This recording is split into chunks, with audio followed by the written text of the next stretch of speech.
Good morning family of God. एक बार फिर से आपका स्वागत है आज के मॉर्निंग डिवोशन में। आज का वचन पाया जाता है गलातियों उसका 4 अध्याय पहली आयत। मैं कहता हूँ वारिस जब तक बालक है, यद्यपि सब वस्तुओं का स्वामी है, तो भी उसमें और दासों में कोई अंतर नहीं है, परंतु पिता के ठहराए हुए समय तक संरक्षकों और प्रबंधकों के वश में रहता है। यहाँ पर हम जानते हैं परमेश्वर का वचन क्या बताने की कोशिश कर रहा है। यदि आप किसी बड़े उद्योगपति करोड़पति के घर में पैदा हुए हैं, तो अभी छोटे हैं, तो संपत्ति पर पूरा अधिकार होने के बाद भी, सारी दौलत आपकी होने के बाद भी आप उसको इस्तेमाल नहीं कर सकते। कोई दूसरा व्यक्ति आपको संभालता है, आप संपत्ति को नहीं संभाल सकते क्योंकि अभी आप इस लायक नहीं हुए हैं। इसलिए कोई मैनेजर है, कोई मेड सर्वेंट है, वो आपको संभालती है, आपको पढ़ाया जाता है, आपको स्कूल लाया जाता है, क्योंकि अभी तक आप उस संपत्ति को संभालने के लायक नहीं हुए हैं, इसलिए वो आपको नहीं सौंपी गई है। परमेश्वर का वचन यही सिखा रहा है। लूका 15 अध्याय के 11वें पद में हम देखते हैं, जब यीशु मसीह स्वर्ग के राज के दृष्टांत के बारे में बता रहे हैं, तो उड़ाऊ पुत्र के दृष्टांत के बारे में बता रहे हैं। जैसा हम सबको पता है, एक व्यक्ति के 2 पुत्र थे। छोटा बेटे ने क्या कहा, जो कुछ मेरा है, मेरी संपत्ति मुझे दे दो। बाप ने बहुत समझाया, बहुत मना किया, बेटा नहीं माना। वह दूर जाकर पैसा कमाना चाहता था। तो बहुत जिद किया, बाप ने उसकी संपत्ति उसको दे दी, बंटवारा कर दिया। और जब उसने बंटवारे के पैसे को प्राप्त किया, उसको लेके वह दूर देश चला गया और जाके क्या किया, उसने वहाँ पर सारा पैसा बर्बाद कर दिया, सारी संपत्ति उड़ा दी। ऐसी स्थिति आ गई है जब वहाँ देश में अकाल पड़ा है। ये इतना बड़ा व्यक्ति जिसके पास नौकर चाकर सब कुछ है, वह नौकरी पाने के लिए यहाँ वहाँ भाग रहा है, वह कोई उसको काम नहीं दे रहा है। उस समय उसके पास हालत ये है कि उसको जो काम मिला है सूअर चराने का, सूअरों के बीच में रहता, सूअरों के बीच में जाके सूअर चराता, और जो सूअर खाते हैं उसको वही खाने की इच्छा भी होती। पर बाइबल यहाँ बताती है, एक समय ऐसा आया कि वह अपने आपे में आया। यहाँ पे कहता है कि मेरे पिता के घर में दासों को भी जरूरत से ज़्यादा मिलता है, और मैं यहाँ पर इस हालत में हूँ। इस परिस्थिति में भी उसका माइंडसेट ये जानता है कि मेरा पिता कितना अमीर है और मैं कैसा हूँ। उसको पता है मेरे पिता के नौकरों की क्या कंडीशन है। ये बच्चा, ये बालक, ये बेटा दूर होने के बाद भी बेटा ही है। रिलेशन उसका बाप के साथ बेटे का है। भले उसने पाप किया है, भले ही वो गिर गया है, भले उसने बाप के प्रेम को ठुकरा दिया है, लड़ के आया है, फिर भी रिलेशन उसका अभी भी बाप बेटे का है। हाँ, सहभागिता टूट चुकी है, बाप के घर में नहीं है, सहभागिता खत्म हो गई है। इसलिए शैतान को मौका मिल रहा है उसको चुराने का, घात करने का, मार डालने का। और इसी कारण उसकी स्थिति ऐसी हो गई है। पर जैसे ही उसको ये समझ में आता है, वह वापस अपने घर जाता है।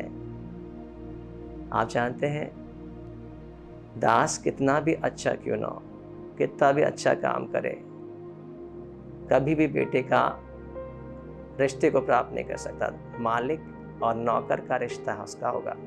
वो फेलोशिप में है, काम कर रहा है, मालिक के पास है, उसको रिवॉर्ड मिल सकता है, प्रतिफल मिल सकता है, उसके परफॉर्मेंस के अनुसार, उसको अच्छे काम करने के अनुसार उसको अच्छी नौकरी मिल सकती है, अच्छा वेतन में भत्ता मिल सकता है, उसको परफॉर्मेंस का अच्छा रिवॉर्ड मिल सकता है।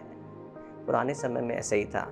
यहाँ हम देख सकते हैं, जब पढ़ेंगे गलातियों 4:3 में, वैसे ही जब हम बालक थे, पिछले समय के पुराने नियम की बात कर रहा है, हम संसार की आदि शिक्षा के वंश में होकर दास बने हुए थे।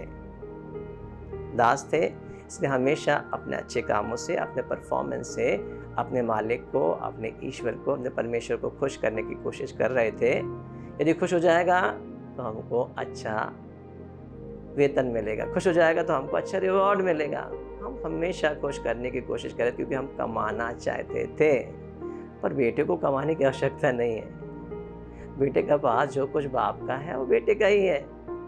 इवन उसका बाप एक दुष्ट पुत्र को भी, उसको पता है ये गलत है, इसकी संगति अच्छी नहीं है, फिर भी उसको उसकी संपत्ति का भाग दे देता है। यीशु मसीह दृष्टांत में ही सिखा रहे हैं, अब हम परमेश्वर की संतान बन चुके हैं, अब हम दास नहीं हैं। एक समय था जब छोटे थे हम दास के समान व्यवहार करते थे, परंतु अब हम सियाने हो गए। यीशु मसीह के आने के बाद क्या हुआ है, बाइबल कहती है इसी गलातिया के 4 अध्याय की 6वीं पद में, तुम पुत्र हो, इसलिए परमेश्वर ने अपने पुत्र की आत्मा को, जो हे अब्बा, हे पिता कह के पुकारता है, तुम्हारे हृदय में भेजा है। अब हम क्या हैं, परमेश्वर की संतान है। हमको दासत्व का आत्मा नहीं मिला है, हमको लेपालकपन का आत्मा मिला है। हम परमेश्वर की संतान ठहराए जा चुके। यूहन्ना 1:12 में लिखा है, जितनों ने यीशु मसीह पर विश्वास किया है उसने उन्हें परमेश्वर की संतान होने का अधिकार दिया है। हो सकता है गलतियों के कारण इस बेटे के समान अपने बाप से आप दूर हो गए, परमेश्वर पिता से दूर हो गए होंगे, इसलिए आप परमेश्वर की आशीषों को आप एंजॉय नहीं कर पा रहे। चंगाई पर आपका अधिकार है, भरपूरी पर आपका अधिकार है, संपन्नता पर आपका अधिकार है, दान वरदानों पर आपका अधिकार है, आपके दासों पर, नौकरों को ऊपर भी आपका अधिकार है, क्योंकि आप मालिक के बेटे हैं। आपका रिलेशन ये है, आप बाप बेटे के रिलेशन में हैं, परंतु चूंकि आप फेलोशिप में नहीं हैं, आप बाप से दूर हो जाते हैं, इसलिए इस आशीष से वंचित हो जाते हैं। पर जिस दिन भी आप होश में आते हैं, आपे में आते हैं, आप वापस अपने पिता के पास आ सकते हैं। एक बार फिर से आपका बाप आपको बुला रहा है। वो नहीं चाहता कि आप संसार के साथ नाश हो, वो नहीं चाहता कि आप ऐसी हालत में रहें, निराशा में, हताशा में, गरीबी में, कमजोरी में, शैतान की गुलामी में रहें, शोरों के बीच में रहें। वह चाहता है कि जैसा वह है वैसा ही आप हो, और यहाँ तक तो चाहता है कि जहाँ मैं रहूँ वहाँ तुम भी रहो। इसीलिए उसने आपके लिए स्वर्ग में भी जगह तैयार करके रखी है। और जब बेटा वापस आता है तो क्या किया गया, उसको अच्छे अच्छे वस्त्र पहनाए गए। दास के साथ कभी ऐसा नहीं हो सकता। दास कितना भी अच्छा काम करे, उसको ये सौभाग्य नहीं मिलेगा। यदि गलती करेगा, सजा है, पनिशमेंट है। पुराने समय में ऐसा ही था, हम दासत्व में थे, इसलिए हमेशा डरते थे, घबराते थे, गलती करेंगे तो मार पड़ेगी। परंतु नए नियम में यीशु मसीह के आने के बाद हम जीते परमेश्वर की संतान हैं। यह आपका अधिकार है।